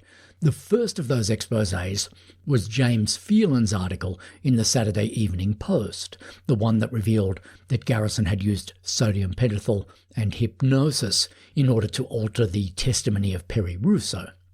When that article appeared, Sylvia Meagher was ripe to believe the revelations in it. She was ripe to believe that Garrison's star witnesses, Perry Russo and Vernon Bundy, might be as full of shit as Garrison's telephone code was. Again, Meagher tried to make her fellow conspiracy theorists see the light on this point. She urged them to treat Garrison's star witnesses as skeptically as they'd treated the Warren Commission's star witnesses. When she tried this argument on the conspiracy theorist Vincent Salandria, Salandria rejected it, but he rejected it in a very interesting way. He told Meagher that the Warren Commission's star witnesses had, quote, provided lies which support a myth we know to be wrong, while Russo's and Bundy's assertions support what we have to know is close to the truth. I love that quote because it puts the hypocrisy and the circularity of conspiracy theory into a neat little nutshell. In Salandria's words, the official story about Kennedy's murder is a myth which we know to be wrong. And since Salandria somehow just knew that story was a myth, he no longer found it necessary to listen to any of the evidence that supported it. Since Oswald's guilt was obviously a myth, all the witnesses who said they'd seen a guy who looked exactly like him shoot the president or shoot J.D. Tippit just didn't need to be listened to. By the same token, Salandria somehow just knew that Jim Garrison's basic story wasn't a myth. In Salandria's immortal words, it was, quote, what we have to know is close to the truth. And this in turn meant that it was simply a waste of time to be sceptical about Garrison's witnesses. They may have been drug addicts and self-confessed fabulists, but because their stories jibed with Salandria's general sense of the truth, he wasn't about to waste his time wondering if they might be lying. To Sylvia Meagher's credit, she found that argument contemptible. She could see that it was just a fancy way of saying that the end justified the means. She didn't think that way, and she was ready to stop being friends with anybody else who did. But Meagher also had another, more personal reason for rejecting Jim Garrison's assassination theories and for getting very cross with anybody who agreed with them. Meagher believed that Lee Harvey Oswald was completely innocent. In her view, he was as pure as the driven snow. He'd had no involvement at all in Kennedy's murder and no knowledge at all of the plot behind it. He was a purely innocent fall guy. But if Garrison's telephone code theory was correct, if Oswald had an encrypted version of Jack Ruby's phone number in his notebook, that could only mean that Oswald was involved in the plot. For Sylvia Meagher, that suggestion was unacceptable. As she wrote to one of her former friends, I will not be a party to incriminating Oswald in the assassination on the lies and fabrications of the Warren Commission or on the lies and fabrications of Garrison, and I intend to speak out against both of them and against their supporters and collaborators. The conspiracy theorist Harold Weisberg, who was at this stage trying to manage the difficult feat of staying loyal to Jim Garrison while also remaining friends with Sylvia Meagher, told Meagher that she had nothing to worry about on this point. He told her that Garrison agreed with her. He too thought that Oswald was innocent. In a superficial sense, Weisberg was right. As we've seen, Garrison did often say in public that he believed Oswald was innocent. But Sylvia Meagher could see that Garrison's public proclamations on that point didn't make sense. You couldn't logically claim that Oswald was innocent and that he'd had a coded version of Jack Ruby's telephone number in his notebook. Garrison's code idea clearly suggested that Oswald was guilty, not innocent. As Meagher put it to Weisberg, Harold, how else can one interpret the Garrison allegations about PO 19106, with which he links Oswald personally, not a mock Oswald, to Shaw, whom he has accused? In other words, if you suggest that man A is guilty because he associated with man B, any idiot can see that you're also suggesting that man B is guilty. This was simple logic, and the fact that Sylvia Meagher could see this while other conspiracy theorists apparently couldn't, again underlines the point that not all conspiracy theorists are the same. Meagher had some seriously unrealistic beliefs, such as her belief that Oswald was innocent, but she hadn't lost her grip on the basic principles of logic. Garrison, on the other hand, apparently had. That was how far gone he now was. As Meagher wrote to Weisberg, "I am weary beyond words of explaining why I regard this man as a menace to legitimate criticism."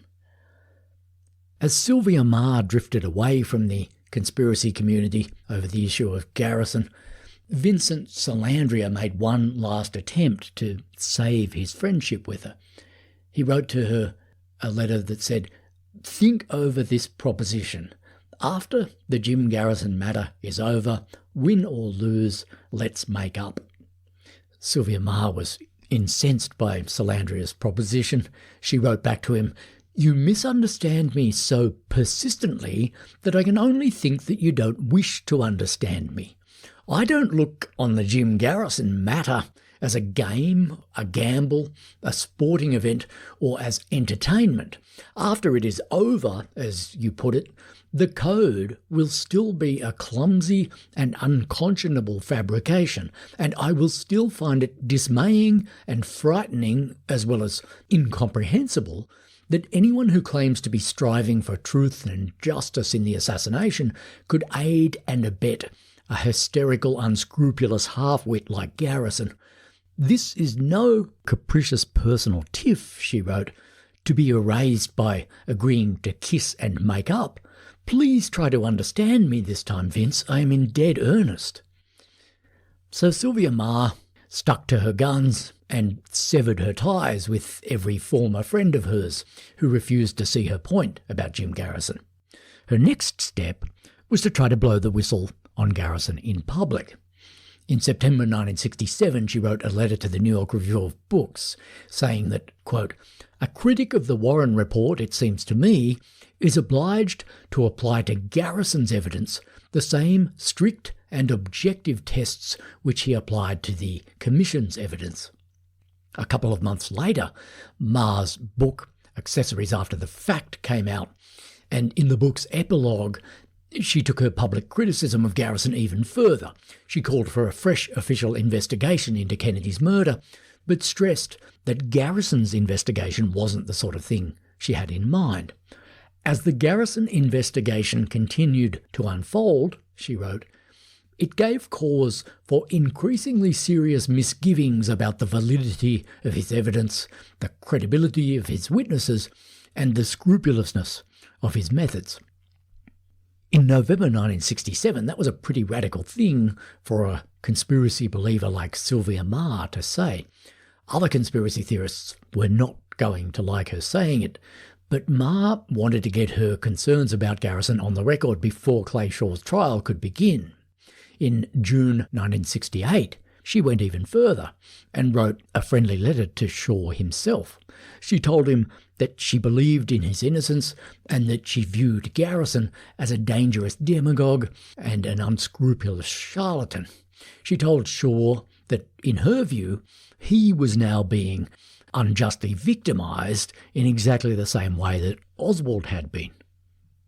Meagher was, of course, only half right when she asserted that Clay Shaw was as innocent as Oswald had been, but at least she wasn't all wrong, like the people who believed that Oswald was innocent and Shaw was guilty. That was the upside-down world that Jim Garrison and many of his followers had chosen to live in, and there are still some die-hard Garrison fans today who continue to live in that world. So that's the story of Sylvia Meagher. Just by following the loose thread of Garrison's telephone code, Meagher wound up losing a lot of her old friends, and even ended up writing friendly letters to Clay Shaw. For another conspiracy theorist who offered his help to Garrison, it was a different telephone number that turned out to be the deal-breaker. In 1967, a young assassination buff named David Lifton joined Garrison's team as a volunteer researcher. Lifton would become briefly famous 14 years later in 1981 when he published a conspiratorial bestseller called Best Evidence, in which he argued that Kennedy's dead body was surgically altered before his autopsy so as to cover up evidence of a frontal shot from the grassy knoll. Lifton's obsession with the Kennedy assassination went back to 1964, when he was an engineering student at UCLA and Mark Lane came to the university to deliver his famous travelling lecture about Oswald's innocence. That lecture made such an impression on David Lifton that he ultimately dropped out of graduate school to become a full-time assassination researcher. When he offered his help to Jim Garrison in 1967, Garrison eagerly brought him on board. But it didn't take long for Lifton to become worried by some of Garrison's more paranoid antics.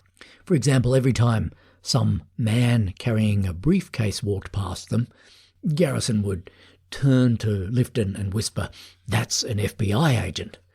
Then there was the time that Garrison told Lifton about an exciting new link that he'd discovered between Oswald and Ruby. He said that there was a number on one of Jack Ruby's telephone bills that matched a phone number that he'd also found in Oswald's notebook. The number was PE81951. Here's some audio of a TV interview that Jim Garrison did at the time, where he explains this exciting new breakthrough to a reporter. Let me first make a reference to Oswald's address book, which is in volume 16, and it's Commission Exhibit 18. Now, if you turn to page 40 in this volume, you will see the number written in Oswald's handwriting, PE81951. PE81951. If you go to XXV25, the Jack Ruby's phone calls, you will find that on June 10th, 1963, Jack Ruby called PE81951. That's the same phone number that Lee Oswald has in his address book, as printed in volume 16.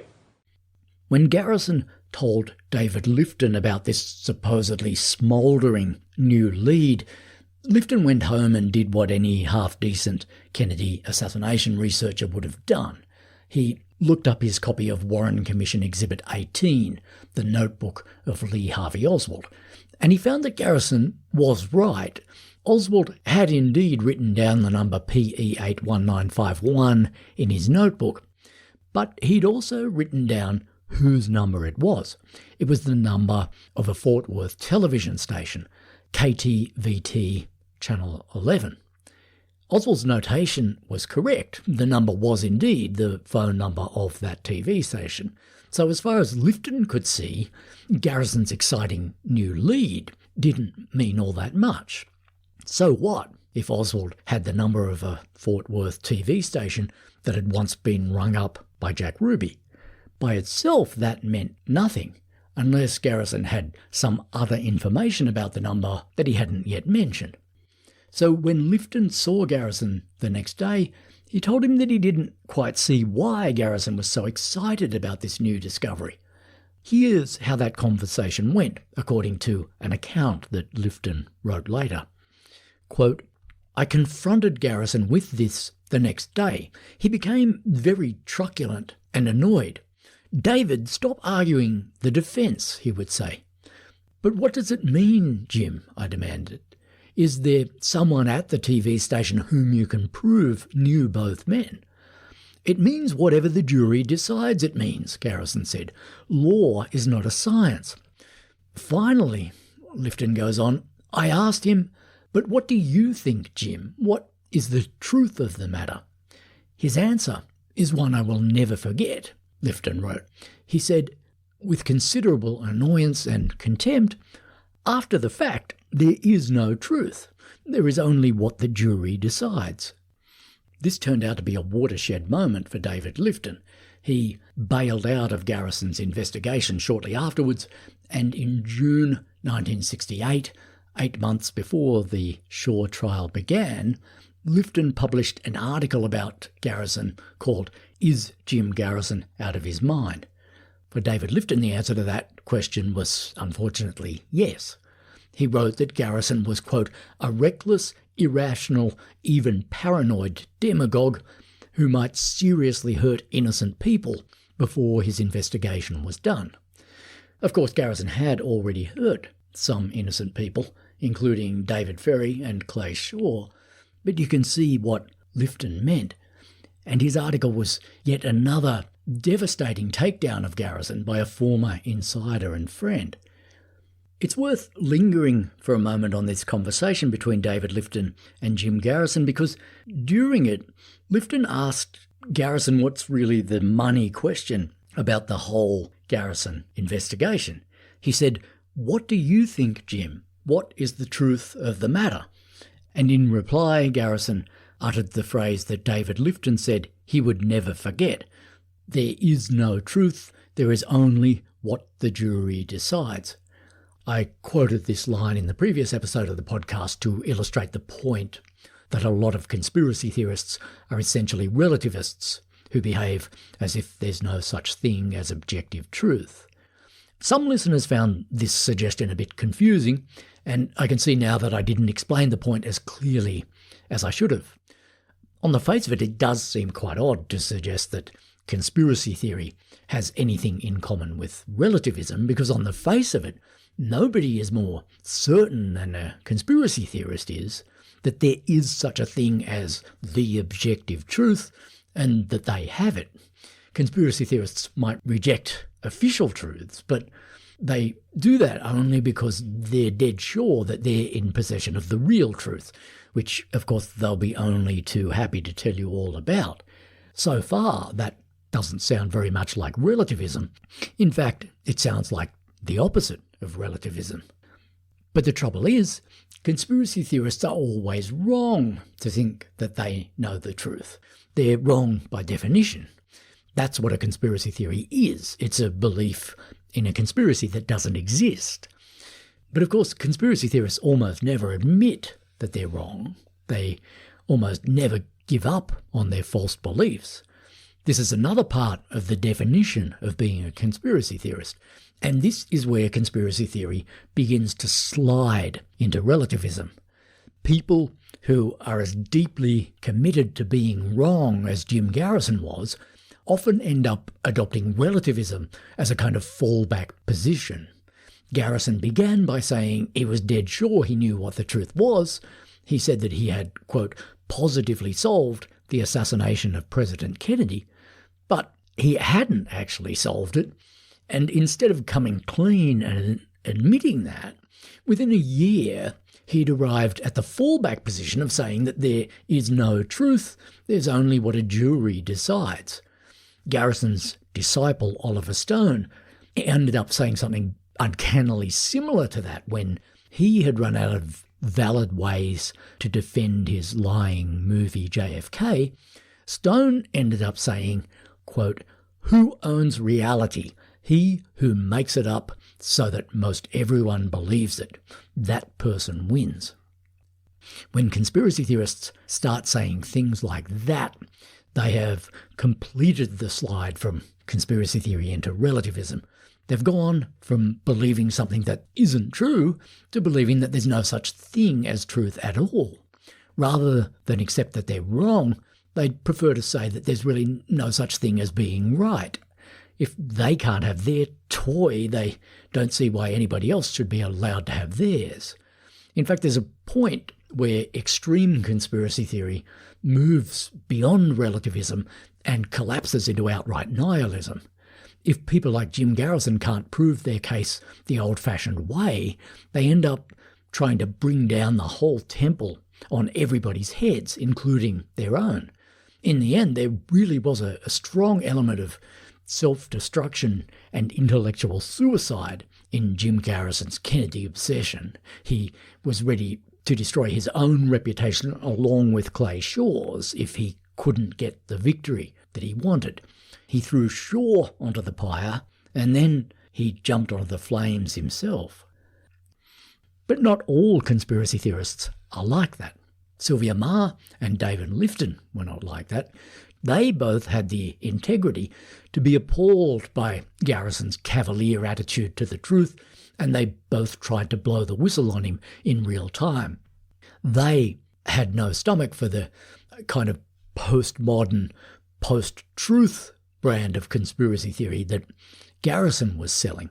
They were old-school, classic conspiracy theorists. They picked a position and they stuck to it, and their beliefs about the world had an old-fashioned logical structure in that they believed that one thing happened first and then another thing happened because of it, and so on.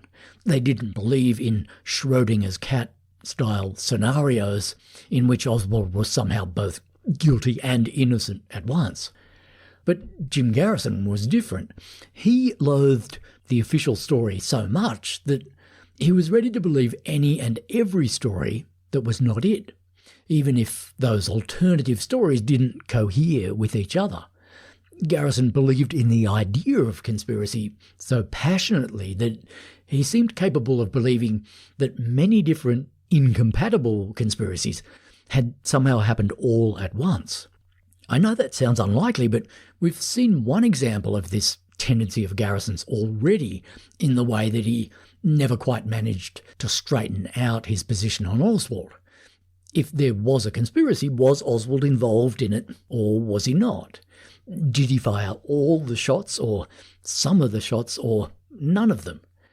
These are surely the first questions that any serious believer in conspiracy has to answer.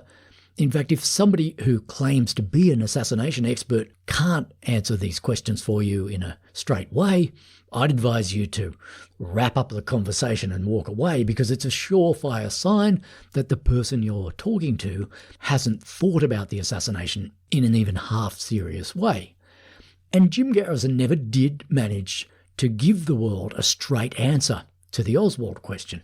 At one point, he described Oswald as, quote, a participant, decoy, and patsy. How is that for a Schrodinger's cat scenario that falls apart as soon as you try to subject it to a moment's thought?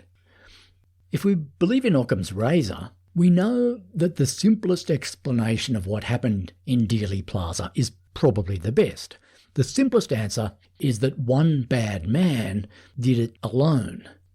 Just because that answer is the simplest doesn't necessarily mean that it's correct, but there's nothing wrong with the explanation that Oswald did it alone. That explanation works, and despite years of effort, nobody has ever successfully been able to prove that there's any fatal flaw in it. But it's the mark of the intellectual ratbag in this case to just pretend that this simple explanation somehow just doesn't exist, that it just isn't there. That's what Jim Garrison did. In fact, he went even further. He didn't just behave as if the Oswald explanation didn't exist. He behaved as if Occam's razor itself didn't exist. He behaved as if complicated explanations were somehow better than simple ones. Instead of admitting that the assassination could be explained as the work of one bad man, Garrison blamed it on as many bad men as he could possibly imagine. The conspiracy in his head kept getting bigger and bigger as his investigation went on, and his claims about it kept shifting with the wind. In March 1967, just after he'd arrested Clay Shaw, Garrison announced that there had been 2 assassins. One of them was Oswald, shooting from the Texas Schoolbook Depository, and the other was an unidentified man on the grassy knoll. But not long after Garrison said that, the nation's leading conspiracy theorists started trooping down to New Orleans to help him out. One by one, they went down there and got in Garrison's ear, and as they did, Garrison kept adding all their various different pet theories to the great big conspiratorial stew that he was cooking up. For example, Harold Weisberg, the author of Whitewash, had a pet theory that Kennedy had been shot from the Daltex building, which was across the street from the book depository. Soon after Weisberg put that theory to Garrison, Garrison publicly announced that Kennedy had been shot from both the Daltex building and the grassy knoll, and that he now believed Oswald hadn't fired any shots from the depository after all. Then a conspiracy theorist named Ray Marcus showed Garrison some blown-up photographs taken at the moment of the assassination, which, according to Marcus, showed two figures with rifles standing behind the picket fence on the grassy knoll. So Garrison now added those two shadowy gunmen to the running total of assassins that he had going. We have even located photographs in which we have found the men behind the grassy knoll and the stone wall before they dropped completely out of sight. There were 5 of them, 3 behind the stone wall and 2 behind the grassy knoll, and they're not quite out of sight. And they've been located in other photographs by process of bringing them out, although they're not distinct enough you can make an identification from their faces. So if anybody was keeping count at this point, it seemed that Garrison now believed that there had been 5 men positioned on the grassy knoll alone. Although at least 2 of those men hadn't fired any shots, their only job had been to catch the cartridge cases as they came flying out of the gunmen's rifles. This helped to explain why no cartridge cases were ever found on the grassy knoll, but it didn't explain why none of the bullets fired by these alleged gunmen was ever found inside Kennedy or Connolly or anywhere else.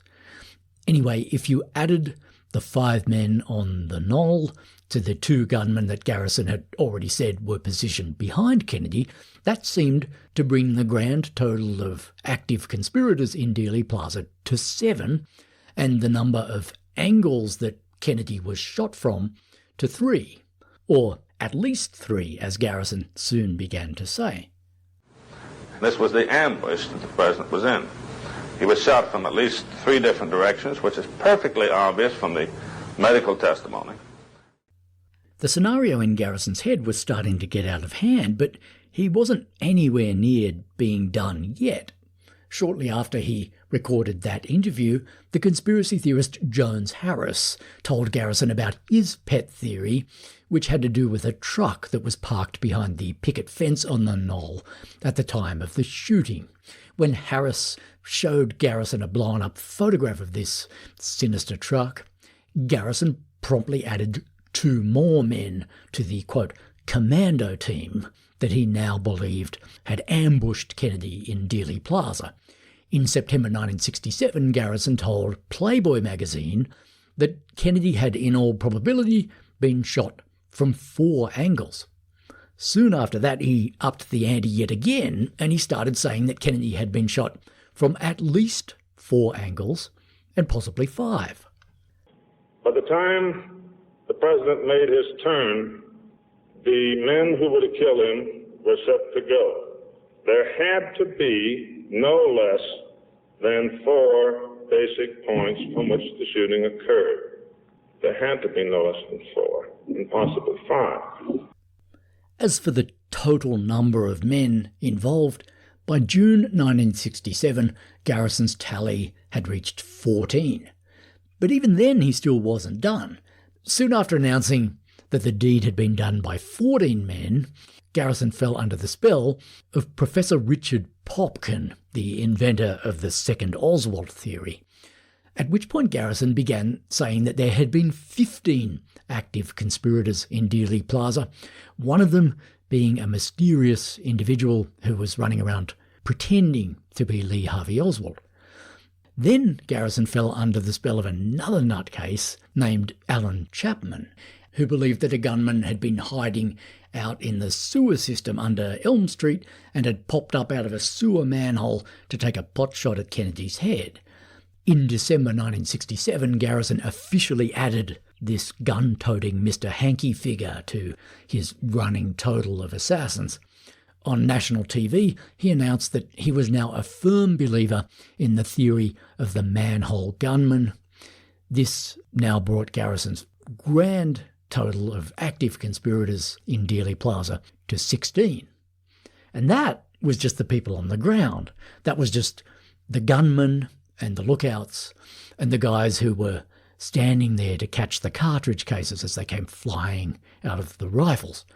The total got even larger when you added in the people behind the conspiracy, the ideas men who were pulling the strings of it. Garrison's views about who those string pullers were and what had motivated them also kept shifting with the wind. As we know, his original theory was that Kennedy's murder had been a homosexual thrill killing. The conspirators had all been gay, and they'd been acting out of gay motives. Soon enough, Garrison dropped that theory, and he started blaming the assassination instead on anti-Castro Cubans. After that, he went on to mention an almost endless array of other culprits, including Texan oil millionaires, the Minutemen, the Dallas police, the Dallas establishment, international arms dealers, the military-industrial complex, white Russians, and even Nazis. Having cycled through all those options, Garrison finally arrived at the last refuge of every modern conspiracy theorist. He started blaming the crime on the CIA.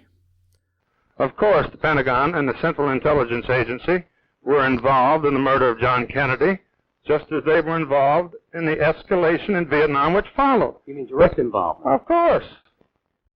Why is it that conspiracy theorists in the Kennedy case always seem to end up blaming the CIA? It's a big question, but one short answer is that the CIA is a secret society, and conspiracy theorists have always been obsessed with secret societies. Most experts on conspiracy theory agree that modern conspiracy theory began after the French Revolution, when some very popular books appeared in Europe which argued that the revolution had been planned and executed by the two biggest secret societies in the world at that time, the Illuminati and the Freemasons. You don't hear too many Kennedy conspiracy theorists trying to blame the assassination on the Illuminati, at least not if they want to be taken seriously, but you do frequently hear them blaming the assassination on the CIA, which is the modern equivalent of the Illuminati. The whole job of the CIA is to keep secrets, and it rarely, if ever, confirms or denies anything that people say about it. In his book Reclaiming History, Vincent Bugliosi points out that conspiracy theorists in the Kennedy case are always campaigning for the CIA to declassify this or that file about the assassination, and the agency is always fighting them tooth and nail to resist this process. And whenever the agency resists the declassification of a file, the conspiracy theorists always assume that it's doing that because the file must contain the smoking gun about the CIA's involvement in the assassination. And then every time the file does finally get declassified, it always turns out to be innocuous. It turns out that the CIA has been resisting its declassification for reasons that have absolutely nothing to do with the assassination.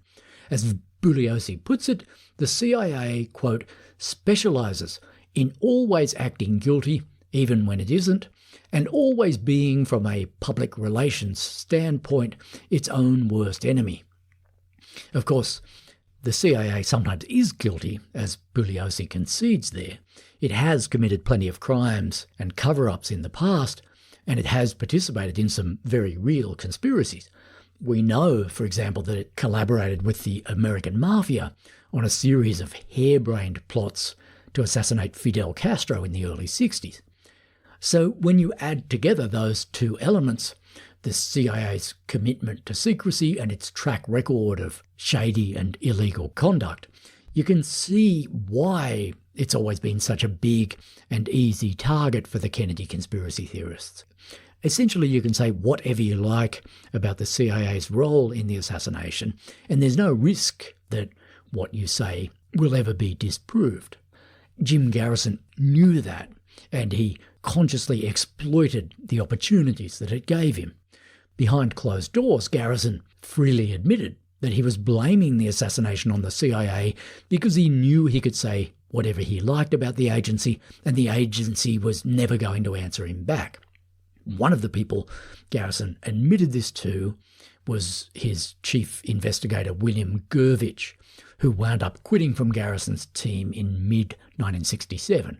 The night after he quit, Gurvich went on TV to spill the beans about Garrison, and during that tell-all interview, Gurvich was specifically asked about Garrison's obsession with the CIA, and his answer to that question is still worth listening to.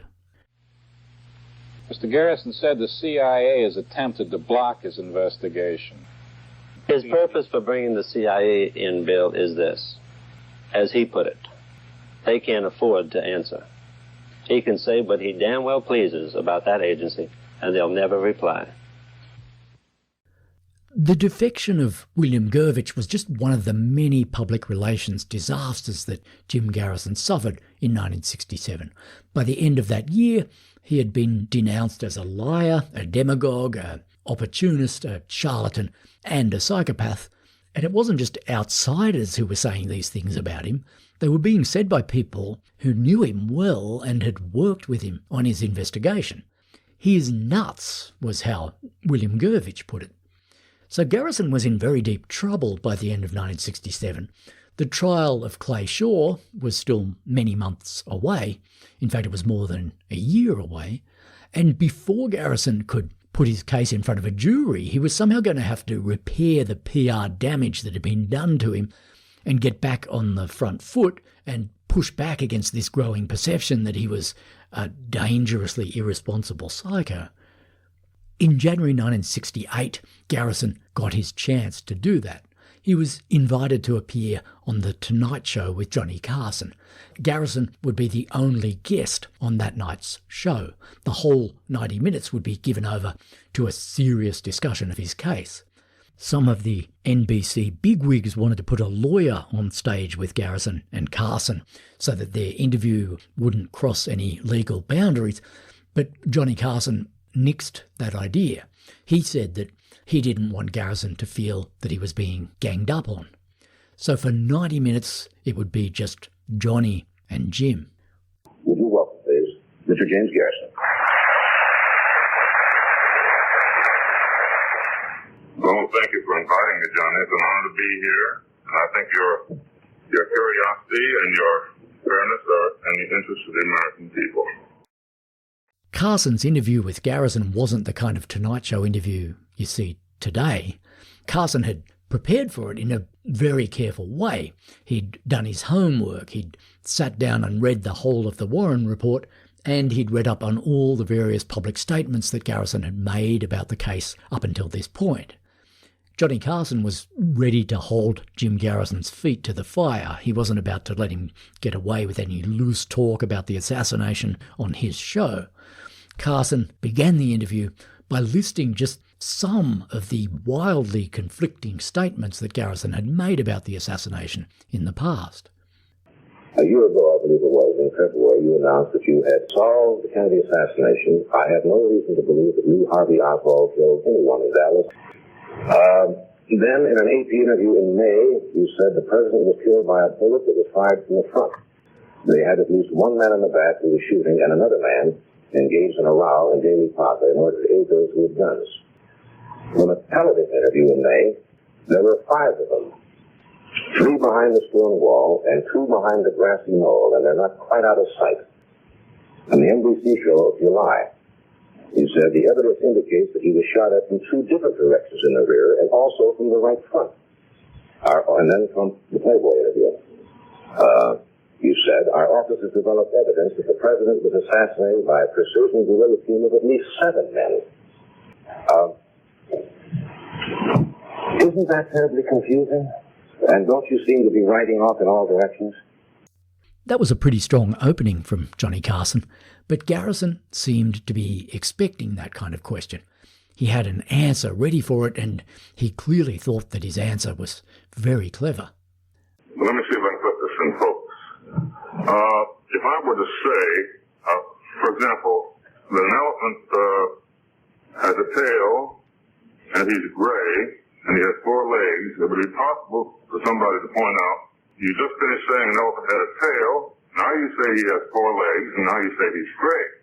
The point I'm making is that each of these factors is a characteristic of one being, and in a complex situation like this, it's possible to be standing at a different point of view and describing different aspects.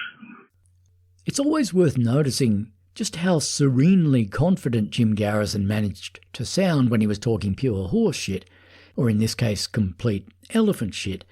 Superficially, Garrison's elephant metaphor did seem to be valid.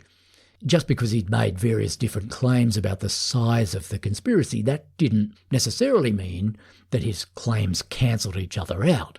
Because if you say that a conspiracy involved 3 men, and it then turns out that it involved 17 men, that doesn't mean that you were wrong to say that it involved 3 men, as long, of course, as those 3 men are still among the 17 that you're now talking about. The problem with Garrison's elephant analogy, though, is that it only works if the elephant you've been describing from various angles is a real thing, which everybody agrees is objectively there. Unfortunately, Garrison still hadn't provided a shred of evidence to show that the elephant he'd described in so many different ways had any existence at all beyond his descriptions of it. And he never would provide that evidence either. Looking back at Garrison's case now, 56 years later, we can safely say that the conspiracy he claimed to have detected simply wasn't real, whether it had 3 men in it or 17. The whole elephant was imaginary. It didn't exist outside Garrison's head. The passage of time has made this clear, but even in January 1968, there were already some very good reasons to believe that this was the case. Johnny Carson listed a few of these reasons during his interview with Garrison. For example, he pointed out that the sheer hugeness of the conspiracy that Garrison claimed to have discovered was in itself a good reason to doubt that he was right. If you say there is a conspiracy, doesn't it have to be one amazing conspiracy, Mr. Garrison? I mean, if you say this is a conspiracy, doesn't this have to involve the CIA, elements of the Dallas police force, the doctors at Parkland, the doctors at Bethesda, the members of the Warren Commission themselves, the district attorney? Doesn't it have to involve all of these people? Johnny Carson did a pretty good job there of articulating a simple common sense objection that you can raise against most modern conspiracy theories. The idea that Kennedy's murder had been planned and covered up by this amazing coalition of people and agencies was simply implausible on its face. No conspiracy even remotely like that had ever provably happened before in the whole of American history. Garrison was therefore making a very extraordinary claim, and extraordinary claims are supposed to require extraordinary proof. But so far, Garrison hadn't even provided ordinary proof. Secrets in this country have not been well kept, Carson pointed out to Garrison. Things have a way of getting out any time more than 2 or 3 people know them. Again, that was a good common sense argument. Human beings are not good at keeping secrets. This is something that we all intuitively know to be true, and we should never be afraid of pointing to these well-known human truths as our first line of defence against conspiracy theory. Indeed, some would say that these simple common sense arguments are really the only arguments we need against conspiracy theory. Jim Garrison wanted America to believe that hundreds of people had participated in this conspiracy to kill Kennedy and that not one of these people had blabbed. But anyone who's spent more than a few hours living in a real human society will know that this suggestion is at the very least improbable and perhaps even impossible. Just by using his common sense, Johnny Carson had managed to get Garrison on the ropes by this point in the interview, and he was building up to a knockout finish.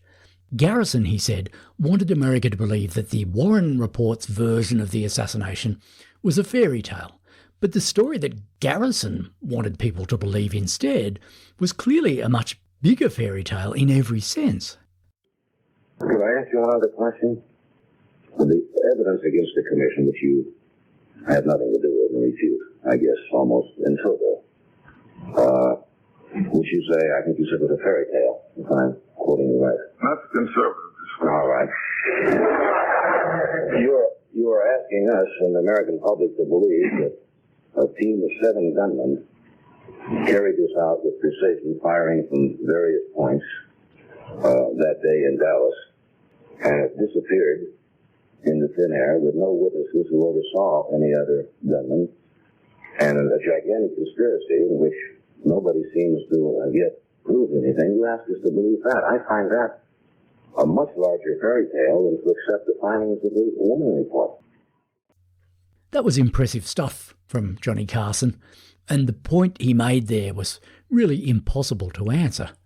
Jim Garrison answered it anyway by offering the stock response that he gave every time anybody got him on the ropes. He pointed out that the trial of Clay Shaw hadn't happened yet. When it did happen, he would be free to deliver all the evidence and the proof that people like Johnny Carson kept bugging him for, but until then, Garrison was legally prohibited from saying exactly what he knew. So people would just have to be patient and wait for the trial. Garrison had used this wait-and-see argument many times before. Here he is using it in another interview in the middle of 1967. About the New Orleans part, I don't like to sound coy, but it is impossible to talk about the New Orleans details without touching somehow on the case, and I'm not going to take any chances about reflecting on Mr. Shaw or this case. We worked too hard for me to ruin it by a casual comment. If I knew the names of the individuals behind the grassy knoll, where we know they were, and the stone wall, I certainly would not tell you and couldn't hear. There is no question about the fact they were there. There's no question in our minds what the dominant race of these individuals was, and there's no question about the motive. In the course of time, we will have the names of every one of them. On The Tonight Show, when Johnny Carson wondered if Garrison's case was nothing more than a giant fairy tale, Garrison responded with an even more aggressive version of his just you wait and see routine. Well, let me reply to that I am not allowed as an attorney to come up with evidence until the case comes. I cannot make a statement which would reflect on Mr. Shaw. Since the day we charged him and arrested him, I have not made a statement which inferred that he's guilty, and I cannot infer that now. But I am trying to tell you that there is no question as a result of our investigation that an element of the Central Intelligence Agency of our country killed John Kennedy, and that the present administration is concealing the facts. There is no question about it at all. That is your opinion? No, it is not. I know it, and if you will just wait, you will see that history will support this as fact. By January 1968, this was about the only good argument that Jim Garrison had left in his arsenal. The killer evidence is there, he said, but I'm not allowed to talk about it yet. So be patient and all will be revealed at the trial. Just you wait and see. History will record that everything I'm telling you here is a stone-cold fact. This argument was irrefutable in the sense that you couldn't prove on the spot that Garrison was talking through his hat, but he couldn't go on using this argument forever. Sooner or later, the trial of Clay Shaw was going to happen, and Garrison would have to put up or shut up, and everyone, including Garrison himself, would finally get to see what history would make of his case. And we'll be coming to that final chapter of the Garrison story next time on The Ghosts of Dallas. We would like to hear from you exactly how you feel about facing this trial. Well, gentlemen, with the help of my 3 attorneys, I have enough difficulty coping with reality these days. I cannot cope with rumor, after all. And God willing, yes, because it's in the hands of God always. No one knows what tomorrow holds for them. But I expect to stand trial, and I expect to win.